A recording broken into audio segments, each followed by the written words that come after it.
ja meil on täna siin üks väga tore ja mõnus põhjus, et koos olla.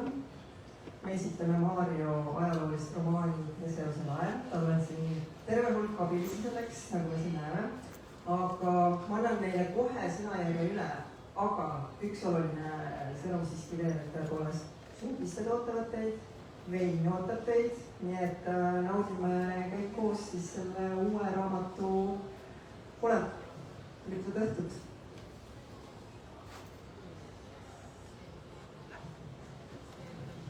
Tere, mina ühesõnaga ütlesin tere. Tere.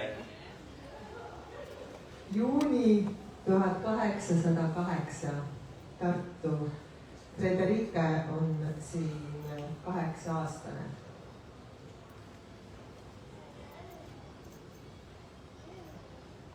Tahad suhkruvett? Küsib Karl viimaks. Frederike raputab pead. See meeldib mulle. Ma tean, mõtlesin, et äkki tuleks see praegu kasuks. Poetab Karl. Me räägi suhkruveest. Käratab Frederike ja vaatab, kuidas üks herekollane lillikas ringi tiirutab, kuni maandub aeglaselt kõikuvale lilleõiele. Karl ootab kannatlikult. Ma ei saa lihtsalt aru. Frederike vaikib ja alustab uuesti. Ma olen ju polvetanud. Miks ta siis ei kuula? Kes? Jumal, mis tal viga on? Ära räägi niimoodi. Ütleb Karl tasahilju. Mäletad, mida õpetaja ütles? Issand on kõik teinud otstarve kohaselt. Mis siis? Küsib Frederike tõredalt ja surub sõrmed vahevuti, kuid mitte paldasse. Järelikult on sellel mingi otstarve. Ei ole. Kus sa tead? Hüüetab Karl. Kindlasti on. Pea olema. Frederike tahaks öelda, et sina ju ka ei tea, aga aimab, et sellel poleks mõtet. Ega Karl paha pärast. Kasub end ohkab. Frederike vaata. Ta otsib sõnu. Ma olen ju matnud sama palju. Ja mul pole enam isagi. Ja ära unusta, et ka Lisete mõttis just too väikevenna. Ta oli veel nii imepisike. Karl toksib kiivaninaga rohukamarat ja jätkab mõne aja pärast. Nii et ära arva, et ma ei tea, mida ka... Ma lihtsalt mõtlen, et nad on nüüd Jumala juures. Ja mina olen ka kunagi seal. Ja siis me oleme jälle... Ta hääl käeksatab imelikult ja ta keerab selja. Frederike hingab pikalt läbi nina välja. Ma ei taha, et nad oleks Jumala juures. Ma tahan, et nad oleks minu juures.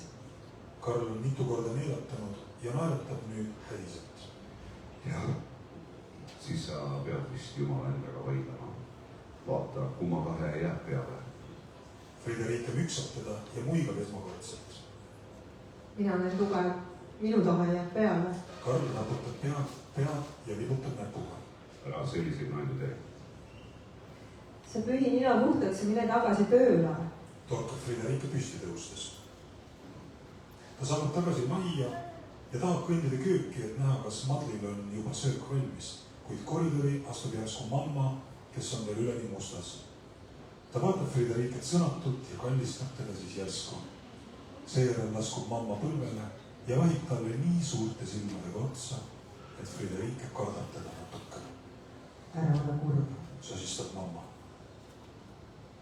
Enne kui Frederike jõuab öelda, et ta on pigem vihane, ütleb mamma talle tungivalt. Tule kaasa. Sellise jupile lugesime praegu üsna väikese osa pealt. Ja nüüd tuleb räägima autor natuke, mis ta on mõelnud. Ja ma jätan tegelikult autoriga vestlema ka Ain Mäeotsa, kes on lugenud raamatust palju rohkem kui mina. Ma olen jõudnud täpselt sinna sammamoone, kus on Karol tuli välja.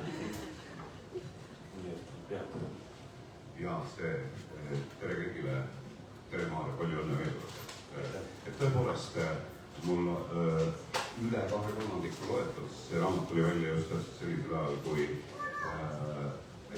hästi lühine tööperiood, aga väga hea on lugeneda vahepeal selles sellist aega. Kusjuures ma võin omalt poolt julgelt ja kindlalt öelda seda, nendele, kes pole seda raamatut veel lugenud või mõtlevad, et kas üldse peaks ja mingi võõras kadunud maailm, et mis see nagu mind üldse puudutab, et hoopis teine elu ja mis iganes.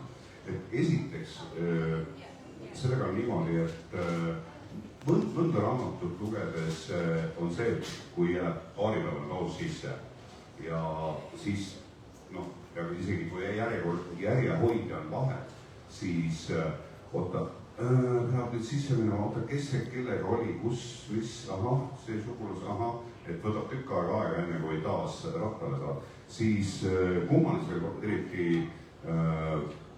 eriti kui on tohutult palju fookusi, millele keskenduda, selle raamatuga minu kogemus ütleb küll, et ei ole mingit probleemi ka üle mitme päeva või kui jääb ka 4-5 päeva paus uuesti sisse minna kohe, et see selles mõttes ta on nii elus, et see maailm, kuhu me sisse just nimelt, me ei vaata seda kõrvalt, vaid selline tunne, et me oleme seal sees ja need inimesed on hästi elus inimesed ja nad lähevad korda.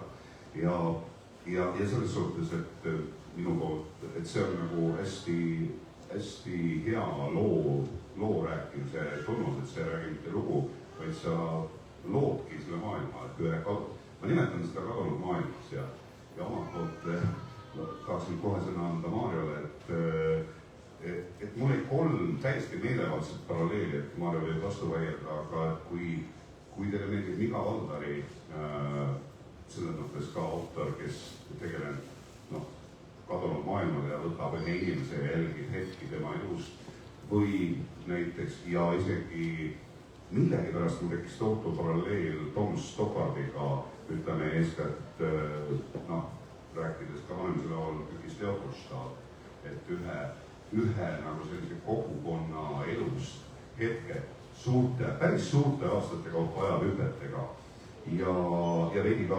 arkaadilikust on selles. Ma mõtlen, et see peategevus Federica meenutas Arkadia Tomasinat mulle väga ja võta kuidas tahad, aga minu meelest nagu et seda teed või seda rada, mis pärast Jaan Krossi, et keegi, kes võtab nii sügavuti vaadelda läbi ühe inimese või ühe persooni, on ta siis tuntud või mitte tuntud, aga läbi selle viia meid vaadata ajastut nagu seestpoolt ja seda maailma, et pärast Jaan Krossi mulle vastu ei olegi nagu Eesti kirjanduses, ma ei ole nii palju lugenud, et sellised kujul, et aitäh, Maarja, et sa seda teed, aga ma tahtsin küsida, visata välja provokatiivse küsimuse, et sa tegelikult oma intervjuus Vikerraadio kirjandussaates seda veidi puudutasid, aga ikkagi seesama asi, et kuidas, et sul on ju ainult olid ju arhiivimaterjalid, et kui palju sa kas sa mingi hetk nagu teadlikult, et sa said aru küll, et ühesõnaga, et faktid ei tohi ära rikkuda head lugu, et kui palju sa seda põhimõtet rikkusid? Alustuseks vabandan selle paksuse pärast, et see paljudel tundub olevat nagu see võistlus, kes enne jõuab lõpuni. Põhimõtteliselt, sul on õigus, see hüpe on nii suur seal ajas mõttes, et ta on paratamatult üsna aga just nimelt, kui nad peavad mõnikord mitme aasta vahel, siis on ka, läheb kergesti mõnes mõttes. Ja tegelikult need faktid, arhiivmaterjalid olid väga napid. Sõna otseses mõttes kuupäevadeks, kes sünni ja surmadaatumid Eestis. Kirikuraamatus keskel leeril, see oli kirjas ka näiteks see Kristil, kes ei tunnistajateks. Ja sealt mõnikord tuli just nimelt lugu näiteks seesama Lisette, kes igal pool on kirjas Lisette kirikuraamatutes. Ühes kohas oli see Eesti eesmärk. Ma tuletasin siis selle, et võib-olla sõbrad huvitanud ja tähele panna seda, et lapsud ei tahtnud, et oleks seal mingi õmmes ja siis ma mõtlesin, et vist tekib stseen selles emaga ka arvanud. Ja sellised väiksed asjad, kujundid iseenesest. Ja ma minu arust ühtegi asja ei eiranud ega vaikinud maha. Pigem see, kui vähem mitmekord võinud olla, eriti teenistused.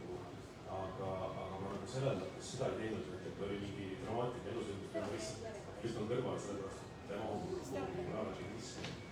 Ja selles mõttes see, kui ma võtan suve hommikul lõpustatud lõpuks, siis see on täpselt see, et sul on mingisugune ajastu, mida ise sa ei tunne. Ma ei ole palju saanud palju tehtud, tunnen olla elada Tartus aastal 830, aga meil õnneks on olemas tolle ajast teatrigi on loomingraamatuid, siinmoodi on ka mõnelikult neid inimesi, kes siis üks Herman Hesse esivanem, kes kirjeldab oma elu praktika. Ja natuke siin selle peale kõike kokku panna, aga ütleme, et osaliselt raamatutest välja proovisid teha usutavalt küll. Ei saa öelda, et ajaloo võib-olla milleks heaks, et see võib-olla mingi kuldne sport sul detaili luua. Aga mõnelased on ikkagi ülejäänud rollitud ja täiesti tõe. Aga Eestis, sa oled kindlasti lugenud Balti-Saksa teemaga, rohkem. See on selles mõttes huvitav, et need tegelikult, kui me mõtleme Balti-Saksastest, siis eeskätt löövad meile kohe silma, et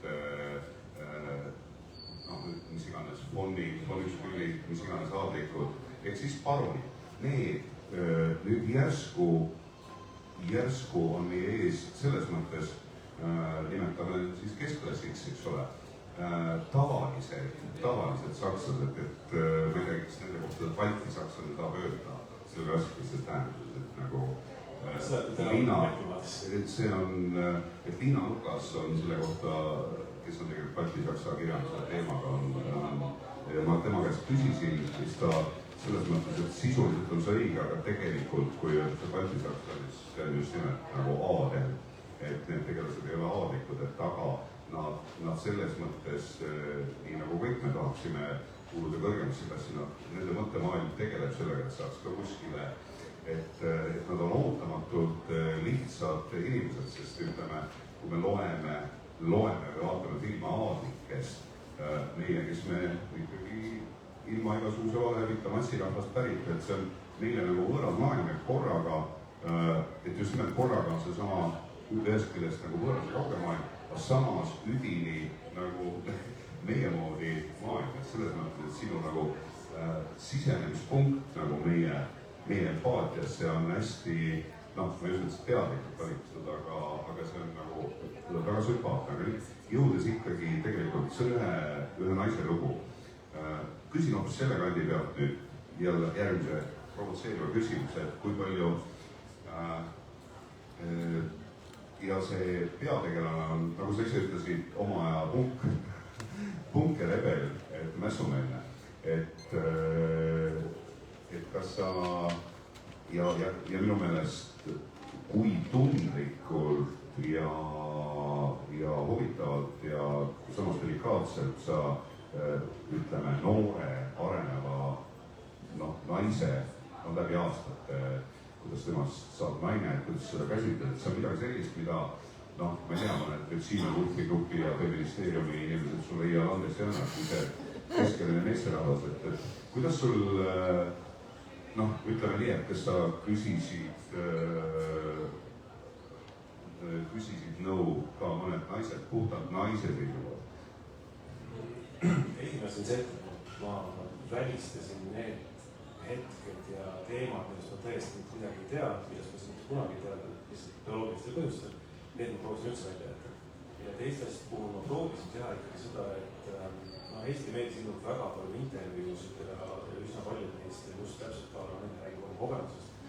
Ja kui keegi mu brauseri ajalugu uurib, saab sealt teada, et ma olen väga palju näiteks lahutatud naistega intervjuusid ja maha jätta naiste, ütleme, resektsioonnaised ja edasi, et seesama asi ongi see, et nad räägivad oma sõnadega ja kui see teema kordub ikkagi juba 10-20 korda, siis seda võib võtta natuke nagu mingi näite, loomulikult, ma ütlen, vabandan nii järeldaselt, et see, ma võtan peaseelaseks naise, loomulikult nad on natuke riskantne valik ja samas ma olin valmis suuremaks keredeks, väga ette pole seda tulnud ja nüüd kõik alustas, pole kindlasti täies ole, aga see on selles mõttes ohtlik teema tõesti, et ma võin arvata, et ma tajun või adun näinud üks olukord tunda, aga tegelikult ma kuulen mitte kunagi. Et selles mõttes ma tean, ma tahtsin töötada tegelikult Johannesest raamatut, aga kuna temast ei olnud niisugust infot, siis oodatushuvitus valis kõige huvitavama tegelaseks meie põllumaja tagasi. Sellepärast. Ja veel kolmas hästi, et pärast seda, kui ma seda raamatut lugema hakkasin, ma panin tähele kummalist asja, käies oma kodulinnas Tartus ringi, mitte ainult Kalevi tänaval ja sõites auto või rattaga mööda sellest majast, et ma järsku vaatan oma sedasama üdini tuttavat Tartut kuidagi hoopis teise pilguga. Selles mõttes, et ma olen spetsiaalselt seisma jäänud ja vaadanud, kuna mu kontor on enda Kalevi tänava alguses. Ma nüüd sellest hetkest saadik, kui ma seda raamatut loen, ma vaatan ja kujutan ette, et see, mis meie jaoks on keskliin juba, kus see maja asub, ja vaadates linna poole, et aga siis oli linn nagu see ei ole veel, see ei ole päris siit alles nagu linn ajas oma kombitseid edasi, et kuidas see kogu maailm ja ütleme, et arhitektuur ei ole mitte ainult see ei ole ainult hooned erinevatest ajastustest, vaid just nimelt, et järsku see maja või see hoov on nagu sellest kihistusest ja nad esindavad tegelikult, et see ei ole mitte lihtsalt 150 aastat tagasi ehitatud inimeste, vaid inimeste poolt, kes kuulus mingisse oma maailma, oma kogukonna, et see on selle kogukonna maja või hoov. Aga see on venelastest jäänud, et arhitektuur ei ole lihtsalt arhitektuur, vaid see on nagu, et see hea raamat nagu annab mingi täiesti värskele uue vaatepunkti sulle iseenesestmõistetavale tuttavatele nähtustele asjadele, et see on nagu minu meelest ka üks sinu raamatu suur võru. No siin läheb suures kiitnis ja ma teen seda jumala seirust südamest, et see on nagu need kolm aspekti, mis minul, kes ma olen 2/3 peal ja järjest põnevamaks läheb, tunduvad olulised. Aga see sama arhitektuurilis on selles mõttes õige, et mina, kes ma olen kontrollinud üle ja üle uuesti sealt arhiivis seda päriselt ka need krundinumbrid on need, sest tõepoolest on see maja ja see on see maja, mis ta peaks olema. Sain ikkagi üllase osaliselt siis, kui ma vaatasin vanu fotosid. Vanem foto, mis ma leidsin 1912, mis on siis tehtud umbes Laava Kalevi nurgalt vaatame, siis nüüd eriti maja tuleb kahjuks maja ennast on näha, küll aga näha seda rohelist maja, mis on seal Kalevi tänavas täpselt samasugune nagu mis oli, selle vahepeal tänaval tõusub vahepeal koos poolkondid, et see uks, mis seal on, siis natuke poole sisse reaalselt see sama maja, samadesse nii-öelda toonidesse, ei viiks sinna puntsidega uhkes ja saarega mees ja parajalt sinna maja. Ja siis mul jõudis kohale, et see ongi endiselt sama tänav, see on endiselt sama maja, mida mina olen näinud. Ja need samad hooned tegelikult kestavad üllatult kaua, enam hoitakse. Ja mõnes mõttes see on ikka jagava kuni katus läbi lasegi. Just täpselt. Selle mõttes ka Jaani kirik on, kui aeg-ajalt seda teadvustada, kui vana see hoone on, näiteks kui üle kõnnib näiteks, et ta on reaalselt umbes 8 aastat vana varsti. See on absurd täiesti. Need samad kivi, mida me näeme, on pandud siin kellegi käe poolt. Mul on selle mõttes ajaloo kohtud meelde. Ja täiesti nagu professionaalse kretiini seisukohast küsimus, et kas see lugu on hästi filmid ja ta on, et kas see oli sul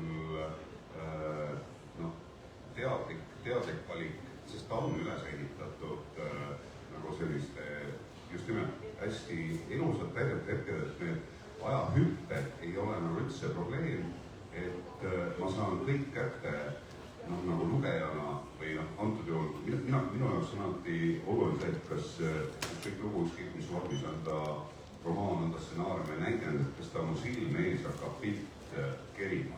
Nii kaua, kuni pilti ei tule, see asi ei tööta, aga sinu raamatu puhul, et see pilt on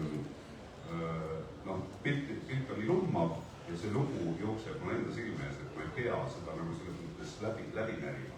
Et kas sa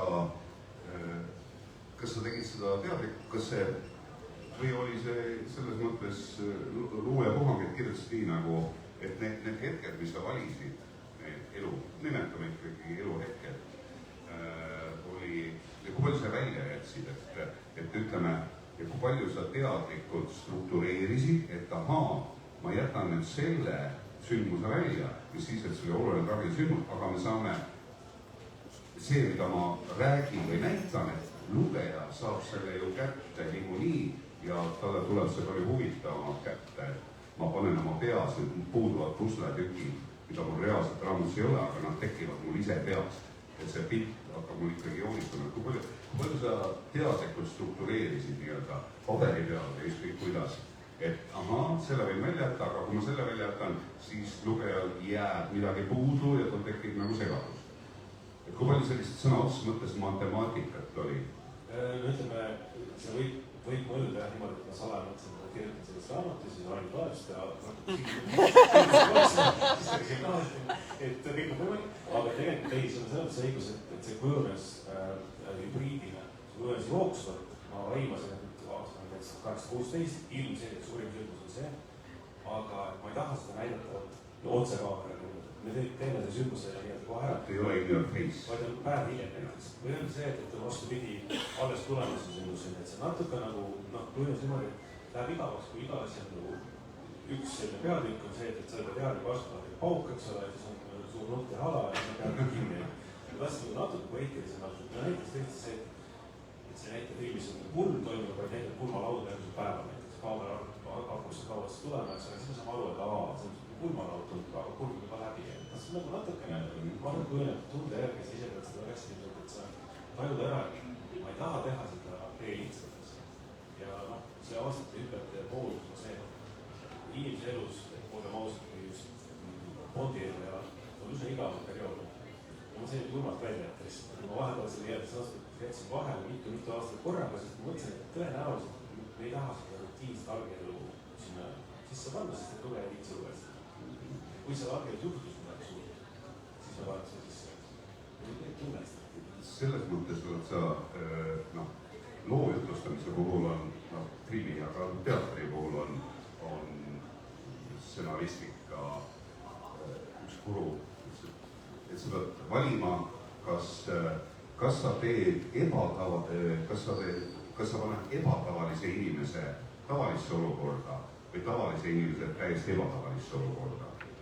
Ütleme, toome võrdluse seriaalimaailmast näiteks, et kultusseriaal Breaking Bad, täiesti tavaline inimene pannakse, ükskõik vaat ei ole, tema enda valikud satub täiesti ebatavalisse olukorda. Aga sinu lugu nagu selles mõttes ühest küljest oleks nagu tavaline inimene, meie jaoks on ta täiesti ebatavaline, ta on meie jaoks, et sa miksid neid kahte asja ja see, kuhu see lugu viib ja hargneb, on ikkagi, et see on väga huvitav sümbioos mõlemast, et sellisel kujul. Tead, see oligi selles raskemaid asju on see, et tolle ajastu inimeste jaoks ma saa öelda, et oli nagu normaalne, aga ei olnud väga ebatavaline, et näiteks lapsed surevad. Meil on tavaliselt niimoodi, kui keegi 5 aastat sureb, see on ikka mitte sugu, see võib-olla trameedia teema, see võib-olla üle Eestiline teema, et selles juhtusi. See oli mõnes mõttes see, nagu mitte sisse arvestatud oma ellu, aga seda juhtus. Ja inimesed midagi õppis, et toimu tulema, ma pidin midagi jätma siis mulje, et mul on see jutustaja nagu tavaline asi, tegelikult loomulikult ei ole. Ja mõnes mõttes see ongi see, et nende jaoks on tavaliselt, kohati meie jaoks ei ole tavaline. Ja vastupidi ka kindlasti. Nii, aga võiks pikalt rääkida, aga juba õhtujuht annab märku, et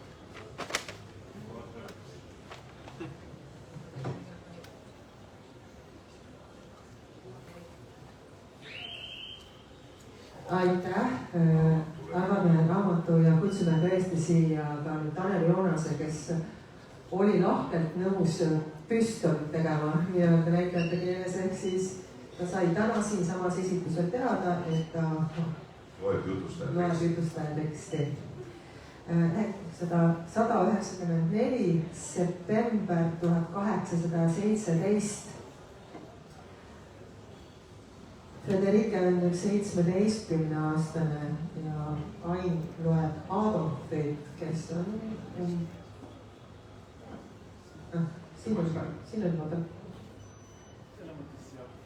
siin juba, ühesõnaga ma ei kuulnud seda, sest ma ei teadnud, ma ei ole siiamaani jõudnud, ma ei tahtnud seda kuulda. Et aga umbes 10 aastat vanem või niimoodi Frederikest. kus kuulja, mis võtta.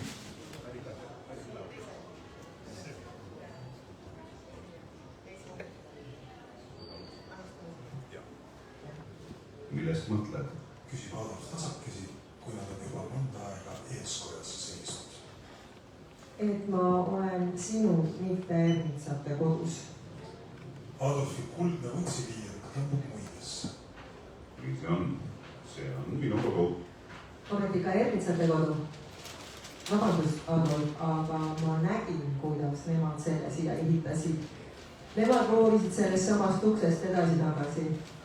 Ma iga hetk ootan, et proua Ernits pistaks ilusa pea ukse vahelt välja põrnitseks selle külma pilguga, mis on mulle nii armsaks saanud. Adolf tutsatab. Ma saan aru, mida sa mõtled, aga ei, see on minu kodu. See ei oleks sinu kodu ka siis, kui sa siin iga viimse kui mööbitükiga kolmjupi välja vahetad. See on ikkagi Ernitsate maja. Adolf silmitseb teda mõtlikult ja vaatab siis Friederike eeskujul eeskoja lahe ja seina. Kas sa tead lugu Theseuse laevast? Kas ma näen välja, nagu ma teaksin lugu Theseuse laevast? Mees naeratab ja vaatab maha. Oli kunagi üks iidsa aja kangelane. Alustab ta vaikselt. Theseus, kuningapoeg. Tema rahvast kurnas üks kauge valitseja, kes sundis igal aastal saatma noorukeid oma kohutavatesse lossikeeritesse, kus neid surmas koletis.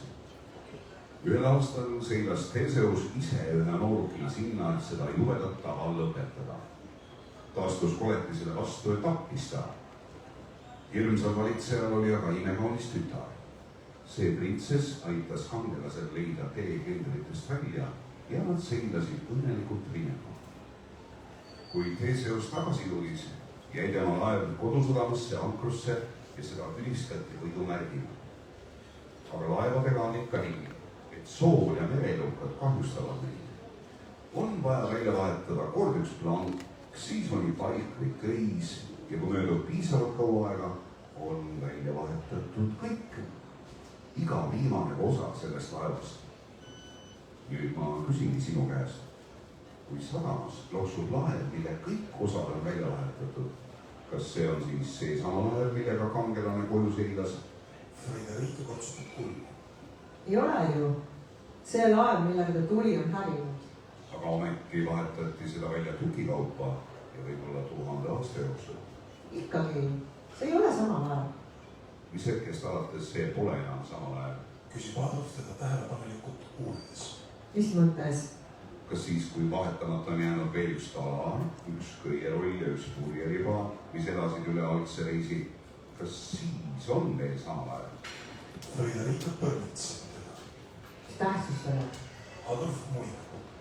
See on lihtsalt selline mõtteharjutus, et kas on sama laev või ei ole. Ei ole. Ütleb Friederike kindlameelselt. Aga kui ma siin majas iga viimase kui tüki välja vahetan, kas siis on Ernitsate või minu maja? Friederike ohkab väsinult. Vaheta välja, mida iganes tahad. Minu jaoks jääb see alati Ernitsate majaks. Laeva puhul sa ütlesid. Laev on laev, maja on maja. Ütleb Friederike pahult.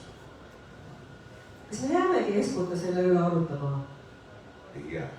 Ütleb Adolf vaikselt ja hakkab kõndima parempoolse ukse suunas. Friederike astub tema järel ja kutsutab siis kulmu. Mis sellest valitseja tütrest sai? Küsib ta. Uus kuninganna? Adolfi käsi peatab ukse kinni. Miskipärast jättis kangelane ta maha ühele saarele. Ütleb ta kohmetult. Friederike silmad lähevad suureks. Pärast seda, kui ta aitas kangelasel koletist võita. Adolf noorutab.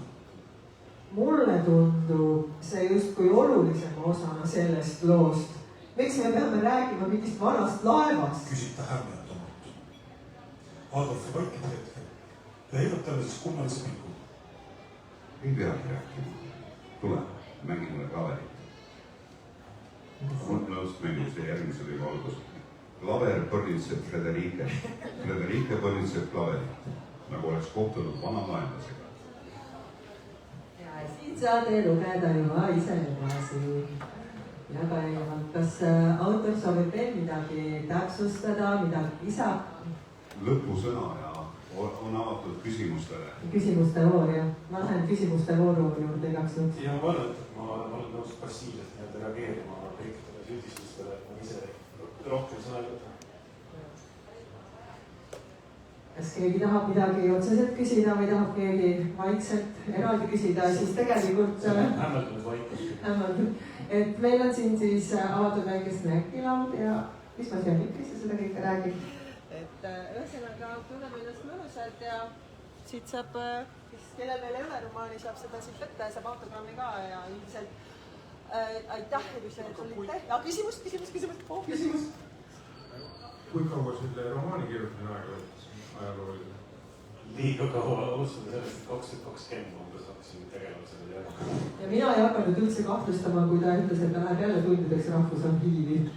Kas sa oleks hakanud 2020 koroona aasta sellepärast, et mul oli väike tõuge? Mul oli tegelikult see, et ma pidin lõpetama Lokomotiivi, mis oli 2021 oma välis, aga vahepeal see oli nii usuvõtt, et siis ma otsustasin, et ma hakkan järgmise asjaga tegelema ja siis kusjuures hästi koroona sügis. Kui just ei liigume kogu aeg. Siin on küsimus. Vaata, sa oled nii kaua kirjutanud seda, et kas sa oled neid tegelasi unes ka näinud? No, olles koeraga jalutanud 3 korda päevas, siis koera tunnistajaks olla, et ma olen omaette pommisenud ja vaiksest kulmukordsust mingi nägusid teinud ja seda, et koer on pidanud paluma selle asja kirjutamist käib. Ma arvan, et kui suures osas ma olengi kirjutanud selle koeraga jalutuse ajal, et see Jason on neid kaasa autor. Ja, aga ma lasen sul rääkida tegelikult loo, et kust sündis naine siia kaane peale. Minu meelest on väga armas lugu. No, ütleme, Marge, kunstnik, oskab seda täpsemalt kommenteerida, aga mulle meeldib selle juures mõelda, et see on olnud pilt Friederike pojast, kes on raamatuse lõpus on siis mõne aasta. Oota, ma vaatan mikri väljast praegu. Aga ühesõnaga, selle poja pilt oli pastor, päris tuntud pastor Eestis ja hiljem ka Venemaal, siis temast pilt olemas. Ja mulle kuidagi tundus, et ma selle peente näo ja ümber võtan mingisugune idee, et ilmselt mingisugused näol on sarnased, oli taas koera jalutamine. Ja ma jalutasin Pagi tänaval mööda kuulutuse sellest sambast, tulbast. Ja seal oli pilt siis, kus on tähe-V-liin, kes oli Kaare kontsertis olemas. Ja oli sellises sinises kleidis ja näjakas oma ülber ja natuke lihase näoga Lammergu poole vaadates. Ma vaatasin, et okei, see noor neiu Kaare najas on täpselt Friederike. Aga midagi ilmselt hübriid tulemusena on siia tulnud ja ma arvan, et Friederike väljus võis olla umbes küll vendina. Ja ma loodan, et ta nii andestab olles laimu, päris midagi, kes ta inimesena oli, ta võis olla ohutavalt tore inimene, mammi küpsetusel oli iga nädalavahetus, ma ei tea seda tõesti. See on minu nii-öelda leiutis ja ma vabandades ainult sellepärast, et ma nii-öelda kaperdasin tema identiteedi. Kui ta su unenägudes võib-olla kummitanud, siis järelikult on rahul. Ja ma pean ütlema, et see on küll asi, mis eristab ilmselt näiteks režissööri ja kirjanik on see, et kui ma näen peas neid lugusid, ehk siis neid pealõike kujunemas, siis need inimesed kõik oleks nagu hägustatud. Ma reaalselt ei näe neid näojooni ja pärast, kui keegi teeks sellest mingi versiooni, ma oleks, et jah, võib olla ka niimoodi, et täitsa okeis. On näitanud? Ma olen kuulnud päris palju küsitud nii-öelda naise kirjutamist perspektiivist, kui raske see on ja mida saab, kuidas sa mehel saad teha. Aga kui sa pöörad selle pea peale, kus sul on mingisugused osad sellest raamatust, mida kirjutas, tundus, et see oleks kõik jube või et see oli lihtne või teistpidi ütles, kas sul on enda meeles mingisuguseid elemente sellest raamatust, mida sulle enda tohutult meeles või tuli jube vastus? Ma mäletan, ma kartsin ainult, ma ei saa väga palju spoilerit ette öelda, aga ma kartsin neid pealõike, kus toimuvad väga naiselikud sündmused. Kõige rohkem ma nautisin neid, kus oli tüli. See oli tulemus kõige mammaga või see mehel omavahel läks tüli või sinna. Kõige parem oli kõige kergem pealõik oli see, 2 meest tülitsesid, kus oli täpselt see, et oli külemas tüli. Seal ma ütlesin, et keegi ei vaata üle õla, kui kirjutan teenust, aga tegelikult ilmselt kõige raskem on päris algus, et see on noh, nagu kõikidel, kes kirjutab väike lapse seisukohast, avastavad seda lasteraamat autorid, et see ei olegi lihtne, selles mõttes, et kujuta ette, kui 5-aastase mõttemaaga jah, oletegi siin korduvalt kuulad kõrvalt, kes 5-aastastena räägivad, aga see, mida päris mõtleb, seda tegelikult päris oska ei mõelda. On küsimus, et kas oli ka selliseid olukordi kirjutades, kus tegelane hakkas nii-öelda kirjanikule vastu, et sina olid mõelnud ühtemoodi, aga tegelane ise hakkas dikteerima, et kuidas lugu edasi töötada?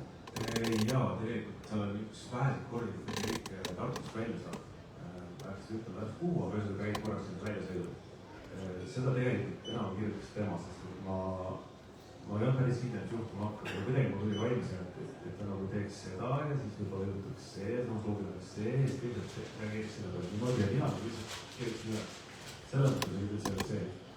Ja ma võin kinnitada, et Marjaga praegu arendatud pereasja, et siis Marja on tunnistab soomlastest kaasarutav, et seda juhtub pidevalt, et lepitakse kokku, et kuhu lugu areneb, kuidas, mis ja siis, kui kirjaniku ära hakkavad kirjutama, siis selgub, et tegelane, mis mõttes, ei, ma ei tee seda, ei, see, kus see tuleb, täiesti lambis, see ei lähe nii, see ei juhtu. See on päris tähelepanek, et tegelikult romaani kirjutamine võib olla ühe workshop selles mõttes, et kui te kirjutaksid, ütleme, seriaali mitmekesi, siis see tegelikult sarnane protsessi, mõnes tegelikult tihti ise sekkub ja ta ilmselt ütleb, et ta ei teeks seda, et ta raudselt ei teeks seda, õigus on sul õigus ja see on täpselt see. Ja üks küsimus veel, et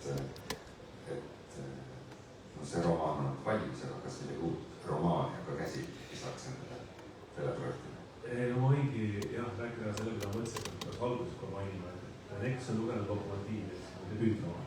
Nende jaoks võib olla natukene üllatusena see, seal on sarnased elemendid, aga ta on ikkagi klassikaline vanakooli romaan, see mida kirjutas võib-olla. Mitte päris Balzac enam-vähem, mul on vähe utsekirjeldusi. Aga ma ütlen, et kolmasena praegu kirjutan, tuleb jälle pigem nagu Lokomotiivi, et sellist klassikalist, ma mõtlesin proovikas, klassikalist perekonnalugu alustada kusagil siit ja siis juhtuvad asjad ja siis läheme siia välja. Seda ma ei usu, et väga lähiajal kirjutan. Praegu pigem tuleb ikka selline postmodernism. Aga mõnda uut luulekogu ei ole saates? Ma viimati vist kirjutasin 2017. Ei tule praegu kusagil.